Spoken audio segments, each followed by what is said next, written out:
I saw a comment on Reddit that said Lu Feng from Double Helix was a bigger red flag than Fan Xiao from To My Shore, and I took that personally, because what do you mean? What do you mean? Mirror, mirror on the wall, who is the crappiest of them all? The answer is Fan Xiao. It's Fan Xiao. I, the self-appointed president of the Fan Xiao Hate Club, think we need a refresher on the satanic offspring, Fan Xiao. The only character off the top of my head I can think of that I hate more than Fan Xiao is Ming from My Stand-In. When I think of the full cream audacity he used to forcefully insert himself back in Joe's life after everything he had done, I think I might combust. You did all that shit for a back. You did all that shit for a back. Someday, if I can bring myself to rewatch all of My Stand-In without entering the screen to choke the life out of Ming, I'll do a dedicated Ming video. Today is Fan Xiao Day. The purpose of today's video is to convince you and ensure you join my camp that needs Fan Xiao to be chopped up first, but somehow keeping him alive to be catapulted piece by piece into a volcano. I think the passage of time has sanitized Fan Xiao in people's memories, and I believe it is my God-given duty to remind the people what a monumental pack of expired beans he is. Let's start out with what these individuals have in common. They both forced their ways into their partner's life, becoming the sole instrument of the devil and being an agent of emotional destruction and pointless chaos, specifically because they both possess the emotional maturity of a yeast infection. Sounds about right. Oh, and I also suspect that they are STI vectors to their respective partners. STI. Sexually transmitted insanity, because that's the only plausible explanation for their partners choosing to stay with them after the many wrongs they did. Now, how do they differ, and why is Fan Xiao definitely worse? I'll be comparing them based on just two criteria: intentions and remorse. Lu Feng's reason for shoving himself in Yichan's life is that he likes Yichan. Simple as that. Fan Xiao sees a seemingly upright, kind-hearted person, Shulang, and goes, how do I break that? How do I fuck that up? How do I ruin that?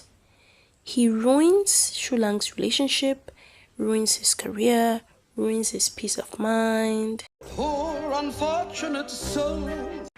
Utter crap.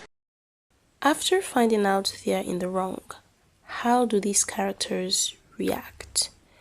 Lu Feng at least shows remorse. Sure, the remorse only lasts until the next inconsequential thing sets him off, but at least it's there. Fan Xiao, on the other hand, Fan Xiao just sticks to his high horse even when he and everyone knows he's in the wrong.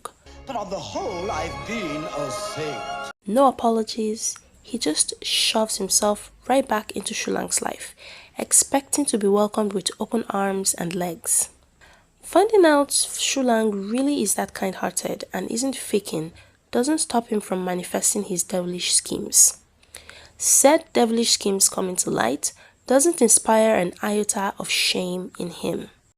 And it's here that I found Fan Xiao the most off-putting. Knowing he was in the wrong, seeing how his current actions were destroying Shulang and pushing him to the point of no return, and he just kept pushing. I was so unimpressed by the show's handling of his redemption arc. They went for the, oh look at him, poor boy, poor him, he's so sad without Shulang, don't you pity him? No, I don't. Nobody can. Oh, he laid bricks on the path for Shulang to walk over. Don't you pity him? No, I don't. That fucking sentimental music that plays in the restaurant when Fan Xiao shows up as a server. Oh, cry me a fucking river, Barry! There is also a propaganda I've seen people spreading online which I need to disagree with. Shulang is not a red flag. No, No, he is not. Shulang just isn't a doormat. He just gives as good as he gets. That doesn't make him a red flag. It makes him smart. Finally, I would like us to perform a thought experiment. Close your eyes.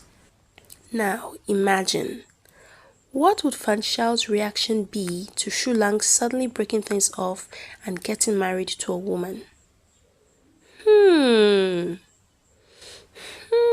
What? I am certain he would kill the bride and her family, murder the priest who joined them together, murder the attendees, the caterer, the wedding planner, and I'm about 70% sure he would murder Shulang too. And then he would probably find a way to get into heaven and gaslight Shulang that he had no other choice but to kill him and that they still belong together. All this while Shulang looks at him like,